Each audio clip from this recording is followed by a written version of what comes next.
Xo'p, esingizda bo'lsa, iyul oyida iyul 25-sida kelgan ekanlar. Esingizda bo'lsa, men Instagramga qo'ygandim bemorni. 10 taraf bo'yin sohasi ishib ketgan edi. Mana hozir keldilar, tekshirtirdilar. Mana bu yoqda uje kamaygan.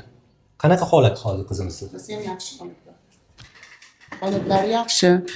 O'zini yaxshi his qilyapti. Og'riqlar yo'q. Og'riqlar yo'q. Hop, yana nimalar bo'ldi? Burnilari bitmay qoldi. O'sha bu orqa tegmondagi limfa tugular maydalashdi. Katta edi maydalashdi. Ungacha qatlarga bordinglar, nimalar bo'ldi? Ko'p joylarga bordik.